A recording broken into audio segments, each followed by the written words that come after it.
માંગરોળ બાર એસોસિએશનના પ્રમુખ ઉપપ્રમુખના ફોર્મ ભરવાની પ્રક્રિયા શરૂ કરવામાં આવેલી, જેમાં પ્રમુખ હોદ્દા માટે માધવજી ખાણીયાએ ફોર્મ રજૂ કર્યું હતું, ત્યારે ઉપપ્રમુખ તરીકે ઇન્દ્રજીત પરમારે ફોર્મ રજૂ કર્યું હતું, જેની સામે કોઈ ફોર્મ રજૂ ન કરનાતા આજે માંગરોળ બાર રૂમમાં પ્રમુખ, ઉપપ્રમુખ અને સેક્રેટરી અને ખજાનચીના હોદ્દેદારોની નિમણૂક થતા સિનિયર અને જુનિયર એડવોકેટ મિત્રો દ્વારા અભિનંદન પાઠવી ફૂલહાર પહેરાવી પેંડા ખવડાવી ખુશી વ્યક્ત કરી હતી।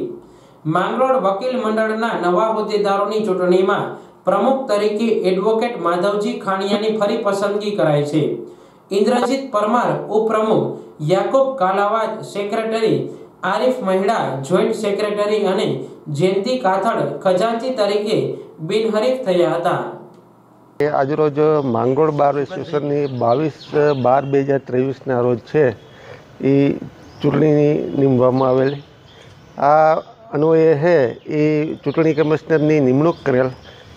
ગત વર્ષે માંગરોળ બાર એસોસિએશને અમોની સર્વાનુમતે પ્રમુખ તરીકે વરણી કરેલી, ત્યારબાદ ફરીથી માંગરોળ બાર એસોસિએશને મારી ઉપર વિશ્વાસ વ્યક્ત કરી અને પ્રમુખ પદ માટે મને નિયુક્ત કરેલ હોય તે બદલ હું માંગરોળ બાર એસોસિએશનના તમામ સભ્યોનો છે હૃદયપૂર્વક આભાર વ્યક્ત કરું છું અને આગામી દિવસોમાં માંગરોળ બાર એસોસિએશનને લગતા જે કંઈ પ્રશ્નો હશે તેનું નિરાકરણ કરવા માટે યથા પ્રયત્ન કરીશું।